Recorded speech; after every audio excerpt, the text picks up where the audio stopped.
My name is Greg Landsman, and I'm the Executive Director of the Strive Partnership. Our mission is to improve outcomes for every single child in Cincinnati, Covington, and Newport, or the urban core of our region, from cradle to career. That's the mission of the Strive Partnership, and this is an overview of what we do. So, to understand what the Strive Partnership is all about, it's important to take a look at where we've been from an education and reform standpoint. You know, this is a picture of a little red schoolhouse, and to date, most of the education reform work has been focused on this little red schoolhouse, as if it lives and breathes, operates in this sort of bubble. So, say 20 years ago, the reform du jour was, competition in charter schools. Well, if we can just create some competition for these little red schoolhouses, we'll improve student achievement. And while there have been, some very successful charter schools, across the board, we haven't seen material gains in student achievement. That decade was followed by another decade where we essentially said as a country, well, we're just going to hold this little red schoolhouse more accountable, right? And so that was the era of Leave No Child Left Behind and the, significant testing that took place in those buildings. And while it's important to hold ourselves accountable, especially when it comes to our kids, that body of reform didn't produce, again, material improvements in student achievement. And I think where we are now is a period of time where we're saying, okay, well, it's not the little red schoolhouse we need to hold accountable. It's the teachers in those little red schoolhouses. And if we do that, then student achievement will increase. My gut says that's probably not the case, although, just like holding buildings accountable, teachers, obviously, as a former teacher, I can say that I want to be held accountable for what I'm doing. However, how that gets done is going to be a very important topic of discussion, and policy should reflect what we know works and what we know doesn't work. But we believe, as we do our work, that it's much more than that little red schoolhouse. And so, several years ago, starting with the college and university presidents, our community here in Cincinnati in northern Kentucky, Newport and Covington, decided that we were going to take a different approach. We weren't going to launch a new program, and we weren't going to obsess about the little red schoolhouse per se, but we were going to say, look, the system itself, in terms of what we do here in our community from the standpoint of supporting children from birth on, needs to be improved. We have lots of programs and certainly lots of initiatives, many of which are good and some of them may not be. But what we don't have is a great system of education that connects all of these great pieces around the student. And so that's what we've been trying to build, is a better system where all of the nonprofits and organizations that are doing great work in and around schools are coordinated and aligned to what we know works, what we know students need, that we are ensuring that every kid is supported for the first 5 years before they even arrive at that little red schoolhouse, so that they're prepared and ready to go when 90% of the brain is fully developed. And then once they graduate, that they have access to post-secondary opportunities, whether it's credential-based or degree-based. And as a system, we are better aligning our resources around that child and those schools so that we can see greater improvements. It's a very different approach to improving outcomes for kids. Peter Goodman, in an article that he published in the Huffington Post, summarized the work of our partnership in this single statement: put concerned people in a room, have them agree upon statistically definable goals, and then coordinate action and spend the dollars to hit those targets. That is what we do, right? So there are so many wonderful people within our community in Cincinnati, Newport, and Covington who are working very hard to improve outcomes for children and students across that education continuum. And what we've done is, in terms of the superintendents and the college and university presidents, the early learning and development leaders, the major funders in town, business folks, and key nonprofit leaders, we said let's all come together and say, look, we've got to build a better system, and that starts with us aligning to a set of common goals and a set of shared outcomes that we can work together to improve over the course of the next 5, 10, 15 years. And we should coordinate our action, the work that we do around those goals and around those outcomes, and start to mobilize our funding, our collective resources around what we know works so that we can hit those targets, as Peter Goodman said, and see student achievement improve more dramatically. So again, it's about people, shared goals, common action, and making sure that our resources are aligned to hitting those targets. So what we've built here is the beginning of what we would call cradle to career civic infrastructure, that you have all of these amazing programs, and you have some great schools, some not great schools, but by and large we have more assets than we certainly have deficits. And can you build a piece of civic infrastructure that brings all of that together in a more coordinated and thoughtful manner so that students are doing better? That's the entire goal of the STRIVE partnership. So this community of people, the key leaders along this education continuum, from those folks that are helping kids at the earliest stages to those that are helping them graduate from a post-secondary experience and enter a career, are now all working together along this continuum and around some shared goals so that every step of the way, every child is supported cradle to career. So let's start at the beginning. When this initiative started, it was really led by the college and university presidents who were struggling with what they should be doing to improve college retention rates, especially among a certain community of students, those first-generation students, low-income students, students that were coming from the 3 cities in which we work. And they said, look, this is a challenge that starts very early, and so we should be talking to our high school principals and the superintendents of our school districts. And as those conversations evolved, they said, well, look, this is really a middle school issue or an elementary school issue.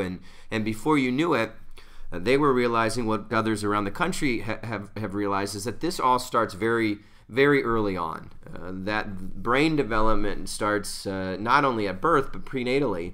And we have to begin our work to improve outcomes for kids at that point. And so we focused, our first goal is on kindergarten readiness and what happens in the first 5 years. And fortunately for us, the United Way and Success by 6, their initiative, Success by 6, they've been leading this work for almost a decade now. And they've learned that there are 2 big strategies to improve outcomes for kids as it relates to school readiness. The first one is home visitation, the kind of best practice home visitation that connects first-time moms with the supports that they need, a home visitor, and other resources so that the first 3 years of that child's life, they're good. And that child makes a strong connection with his or her mother or parent, caregiver, and that there are the right toys and other activities and play in their lives that they, during that first 3 years when 85% of the brain is fully developing, have the things that they need from an environmental standpoint, from a parenting standpoint, to succeed. And then the second big strategy is around quality preschool. If that child has access to a quality early learning child care or preschool experience, the odds of them showing up to kindergarten prepared go up exponentially. This is critically important because, again, at age 5, 90% of the brain is fully developed. So when we say kindergarten readiness, we actually have an assessment here, as most school districts do, to determine whether or not a child is quote-unquote ready. It's not whether they can enter kindergarten, because everyone gets to enter and everyone gets to stay, but do they need additional support? And it's not a complicated test, but it does get at whether or not a child knows their ABCs and their numbers and their shapes and their colors and a sufficient number of words. Do they interact well with others? Have they developed those social and emotional skills that are so critical to success? And if so, the data that we have say that, in fact, they're going to do well. They're going to be much more likely to be successful reading by the time they hit 3rd and 4th grade. They're going to be much more likely to graduate and go off to some post-secondary experience, and they're going to do well. They're going to graduate from that and enter a meaningful career because of what we know about brain development. So that's goal number 1. We've got to get every child in these 3 cities ready for kindergarten. As you sort of move along the continuum, you start to identify other key milestones that students need to meet. The next one for us is our second goal, which is that every single child should be supported inside and outside of school, and that's where we get to how we align all of the resources that already exist, all the tutoring programs and the mentoring programs and the after-school programs. How do we do a better job coordinating all of those services in a way that best meets individual student need? If we do that well, we're going to see improvements to student achievement without launching a single new program or funding any new initiatives. Just coordinating what we already have around what kids need will help us see improvement in terms of their achievement. Part of that goal is early grade level reading. If a child is reading successfully by the end of 3rd grade, they are much more likely to graduate. If they're not, they're 4 times more likely to drop out. If they're not and they're low income, they're 13 to 17 times more likely to drop out. And the question always gets raised, well, then why aren't you tracking 3rd grade reading? And the answer is we do, but in the end, the key milestone is 4th grade reading from our standpoint and the standpoint of our superintendents, because in 4th grade, the instructional day doesn't have as much as it relates to reading content. And so if a student is reading successfully by the end of 3rd grade, but they're on the bubble, there is such a thing as a 4th grade reading slump. That if that success is not carried through the 4th grade, we may miss a student. And so we track 4th grade reading, and that's where we want to see 100% of students doing well. If they are reading successfully by the end of 3rd and 4th grade, they're going to do much better in every other course. If they're not, it's hard to pay attention and keep up. So moving forward, there are many other milestones that need to be met, but the third one that really stood out based on all of our data work was 8th grade math. And this is part of goal 3, which is that every student succeed academically. Now, 8th grade math is algebra, and if a student does well in algebra, they're much more likely to take advanced math courses in high school. If they take advanced math courses in high school, they're much less likely to need remedial math once they get onto a college or university campus, and that's the one thing that's holding our kids back. Remedial anything, but remedial math in particular is what is becoming the big stumbling block for kids who show up onto a college or university campus and in the end don't finish because they never got to the fun stuff, the things that they wanted to pursue, whether they wanted to be a vet or they wanted to be a mechanic or whatever it is, because they were stuck with math, something that they could have dealt with long before they even enrolled in some post-secondary program. The next one is perhaps the most obvious, and the one we probably spent a good deal of time on, is around high school graduation rates. Obviously, you know, if those kids that graduate from high school do better economically. But we also know that the vast majority of jobs now are going to require some post-secondary experience. That's certainly true across the country.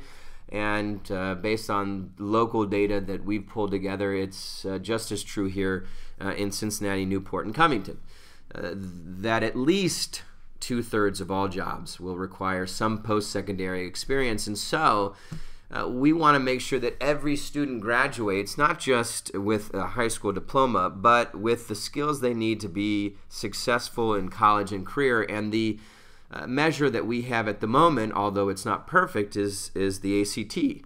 And if a child or student rather does well on their ACTs and has a certain quote-unquote cut score, they are much more likely to be successful, not just in college, but career. And so we want to make sure that both high school graduation rates are going up and the ACT average is going up across the board in our 3 cities. Finally, we want to make sure that every student in those 3 cities graduates from some post-secondary experience. And so while we track enrollment to ensure that kids are showing up, we also want to make sure that they finish. Nationally, we used to lead the world in the number of, percentage of young people with college degrees. We're no longer the world's leader. Canada is. We have slipped way behind. Now, we are still at the top of the list when it comes to post-secondary enrollment. We're still sending more and more 18-year-olds onto college campuses. They're just not finishing at the same rate they used to. And a big piece of that is because they weren't entirely ready.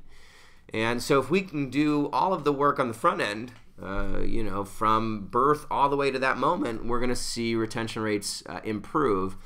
Obviously, we can't wait until all that work is done, and so there's all kinds of work happening on our college and university campuses to fundamentally increase retention rates so that every single student finishes that first year, stays engaged, gets their degree or certificate, whatever it is that they're trying to pursue, and enters a career. So over the last several years, since we've been tracking those outcomes, right? There are 8 of them. From kindergarten readiness rates to post-secondary retention and completion rates across the 3 cities and the various districts and higher ed institutions, we have several measures, right? 34. And we've been tracking them as part of an annual report card to let the community know whether or not we're making progress against those shared outcomes. And over the course of the last several years, the percentage of outcomes trending in the right direction has gone up.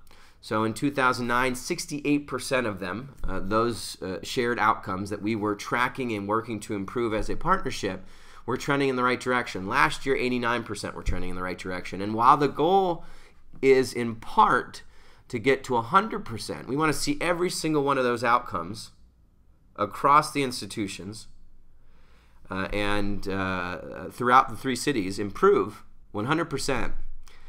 We also want to make sure every kid is succeeding. So just because a outcome is trending now positively doesn't mean that every single child is succeeding as it relates to that milestone. That's the ultimate goal of the partnership, that every child is succeeding every step of the way, cradle to career. So we put out, as I mentioned, a report card every year so that our partnership, our partners, and the larger community know where we're making progress, where we're not, where we're falling short in terms of the shared vision, and where we need to marshal more resources so that more kids are doing better along that cradle to career continuum. And while I mentioned the fact that more and more of our outcomes are trending in the right direction, we also look beyond the percentages to see what it will take to ensure that every single student is succeeding every step of the way, cradle to career. And so we actually look at the number of students who did not hit those milestones. Not the names of those students, but we want to know what it's going to take to achieve our mission, this grand vision that we created as a community several years ago, that every single kid would succeed every step of the way. And so we track those totals, and we say, look, there are still 1,500 kids that are showing up to kindergarten unprepared. And on one hand, that suggests that we have a lot of work to do. On the other hand, it says that it's doable.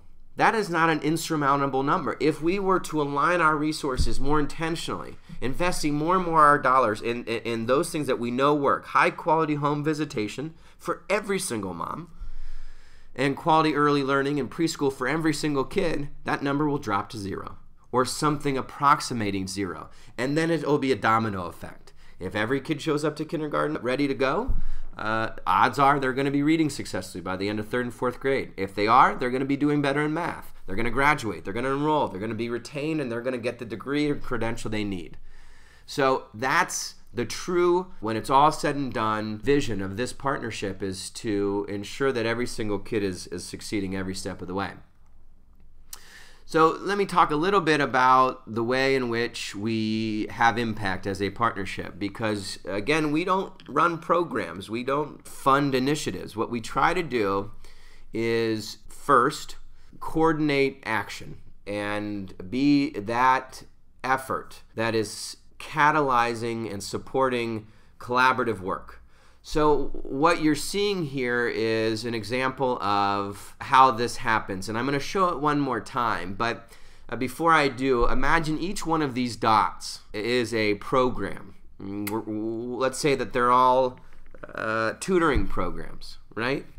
And if I go back to the beginning, you'll notice that some are working and some may not be. And by that, we mean, the blue ones are having an impact and the orange ones aren't. But through collaborative action, where all these folks come together and share best practices, they can spread those best practices across the board and not only make all of the organizations, working on things that are actually having an impact, but all of them can get the resources and the support they need to scale up. So, again, it is about taking what we know is working and through collaborative action, spreading it across these programs to ensure everyone is leveraging best practices so that all of our programs are doing great work and that they're growing, they're scaling up, they're helping more kids. And the big difference here is that we're not saying, look, some of our programs in this community are doing great and some aren't, so let's just focus on the ones that are doing great. And discard the ones that aren't. What we're saying is that it's practices, not programs, that make a difference. And there's no reason why we can't, through collaborative action, ensure that everyone's leveraging what we know works. Then everyone's doing well. Everyone's having a greater impact on student achievement. And if we can invest in that in the right ways, we can scale them up so that we can help more kids. The second way is through promoting a culture of continuous improvement. So in our system, across all of our partners, we have taken on this role of being sort of the data promoters, right? So that, in education reform, sometimes it's just what sounds good and what may look good or feel good, but it may not actually work. And so, can we help organizations with data, collecting and analyzing, using it to ensure not only that we're investing in what works, but that those programs that are working with kids are constantly getting better. We're not using it to be punitive, to say, one organization or individual is better than somebody else. We're saying the data could be used as that tool to constantly get better.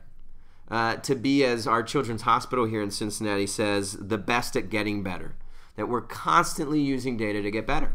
So we do that in a myriad of ways. One is the report card that we put out so that we know what's working and what's not working, where we're having success, where we're not having success. We also worked with some of our partners, Cincinnati Public Schools, Procter & Gamble, Microsoft, to build a data system which was initially called the Learning Partner Dashboard, and a second iteration of it is being built now called the Student Success Dashboard, that allows us to take data from the school, student level data, for those who have access to it, and combine it with nonprofit data, student level nonprofit data. So not only can we see, for those of us working with students and who have permission to see the data, not only can we see how students are doing from a grade standpoint, from a behavioral incidence standpoint, from an attendance standpoint, we can see whether or not they're getting the support they need. And if they are getting supports, which nonprofits are working with them,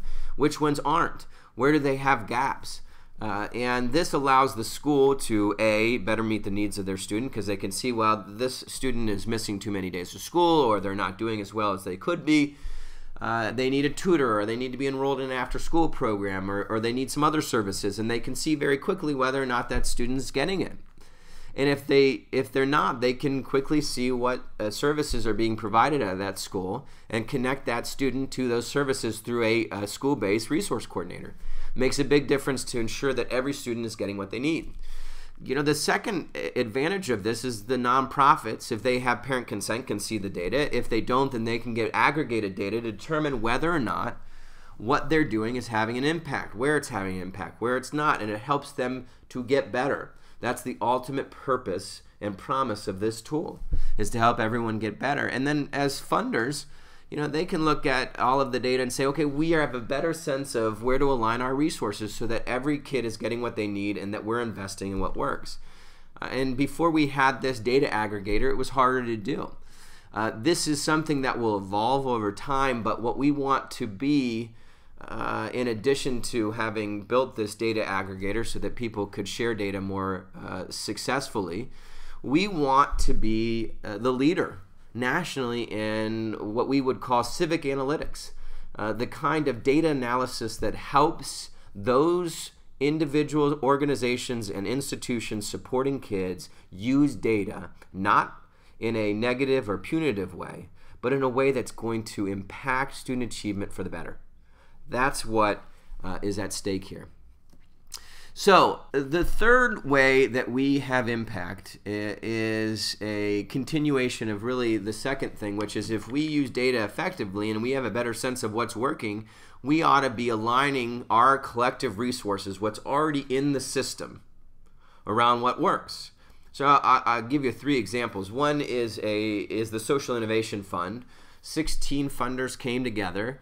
They won a National Social Innovation Fund grant. It had to be matched dollar for dollar, so we quickly raised several $1,000,000.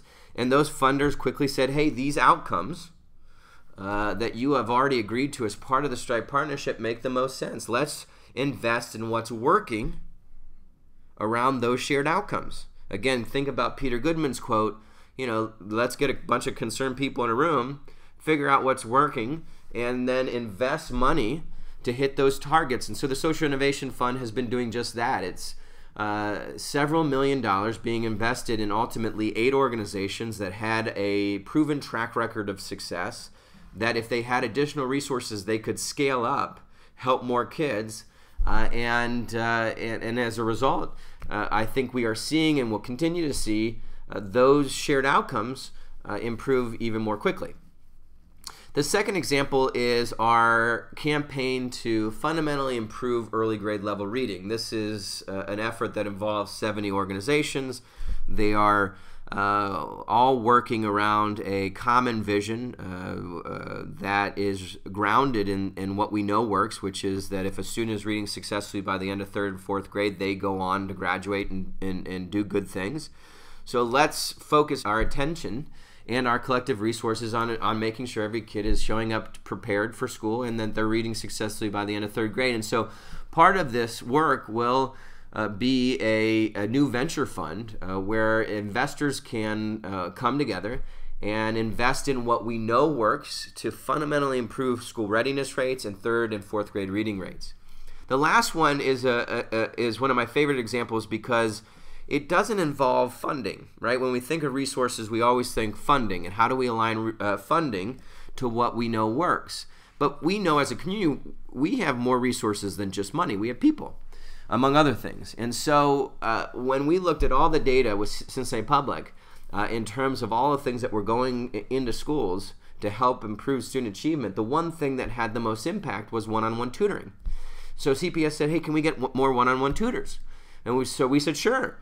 And we're going to work with our United Way, and we created a campaign, Be the Change, where now over 35 CEOs have launched workplace campaigns, and almost 1,000 tutors were recruited this year to help students who were struggling in reading and math in about 18 schools, and the initial data are incredibly compelling.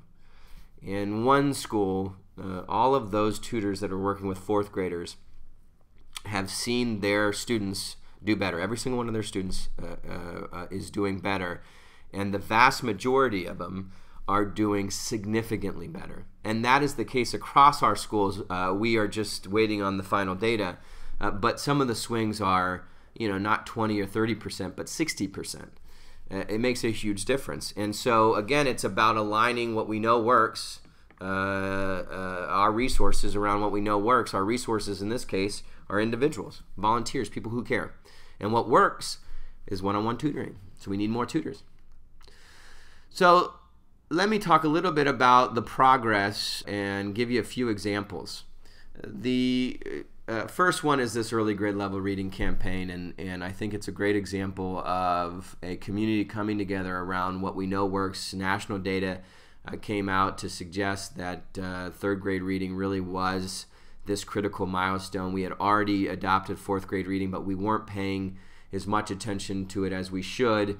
And quickly our community rallied around a lot of collaborative work around attendance, summer learning, school readiness, literacy intervention, building community and parent engagement and will to ensure that every child is reading successfully by the end of third and fourth grade. And so there are all kinds of collaboratives that are up and running now that are all focused on this ultimate goal of getting every child to that critical place where they're reading successfully by the end of third and fourth grade. The other example I mentioned, which is the Learning Partner Dashboard, soon to be called the Student Success Dashboard, but it is, again, a data system that helps to bring all of the data around individual students so that they are getting exactly what they need, and as a community, we are aligning our resources to what we know works.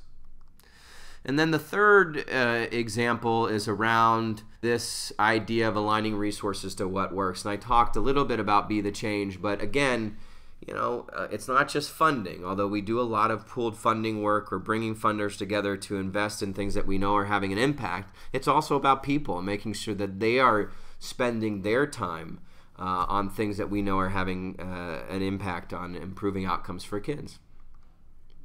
Now, nationally, folks have been very interested in developing similar partnerships, not to take the model that we are refining here, but to say, look, philosophically, this makes sense. This idea of collective impact makes sense. How do we build a similar piece of civic infrastructure in our community? And so we actually created a national team that works with communities all over the country to help them build their own partnership based on their own shared community vision, where they bring cross-sector stakeholders together, they build that accountability structure, they do all of the work to make sure that people are communicating effectively with one another, and that they develop some community-level outcomes, just as we did here. We chose 8. Other communities are choosing 3 or 4 or 5, maybe more, and sometimes they're the same, sometimes they're different, but they're the outcomes that that community wants to focus on. And then they prioritize those outcomes, and the strategies that they know based on their local data will have the most impact, as we have done locally here with our own shared strategies. And then the key, we think, is to develop a data management system so that all of this can be coordinated in a much more structured way. And then because we know the impact that collaborative action can have, this is a major focus of the strategic assistance that the National Strive Network provides to help other communities create collaborative action networks that are working on these shared outcomes, that they are practicing continuous improvement, and that they are taking things that they know are working and bringing them to scale, and that they are building the kind of infrastructure and systems to ensure that there's real sustainability to this work, that we're investing in the things that are going to lead to long-term improvements in student achievement. And so this is all part of the framework for building a cradle-to-career civic infrastructure, and it's happening all over the country. It's called something different. There's no Strive New York or Strive Buffalo or Strive Los Angeles. It's what the community determined made the most sense for them from a branding standpoint and from a shared vision standpoint.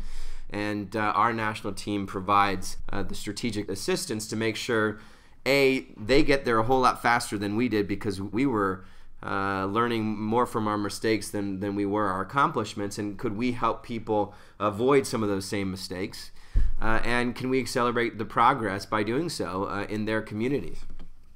So, there are, and this is one of those slides that needs to be updated every 2 weeks, because there are countless number of communities that are joining the network and getting the kind of strategic assistance from our national network team that is making a big difference in terms of accelerating their progress, their ability to create these partnerships.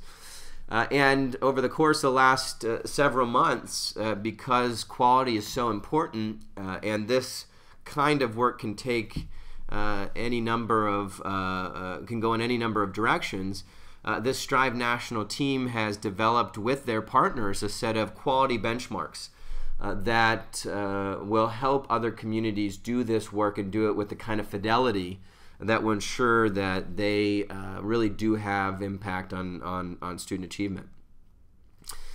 We are always here to help, and it's relatively easy to get a hold of us. Our contact information is there for you. Please follow us on Twitter, go to our Facebook page, call us, email us. We will help in any way we can. We are convinced that while this is not perfect, as nothing ever is, we believe that this is one of the most promising ways to not only improve outcomes for kids, but to do so in a way that changes the system, improves it, so that long term we will see ongoing improvements to the success or for the success of students and children.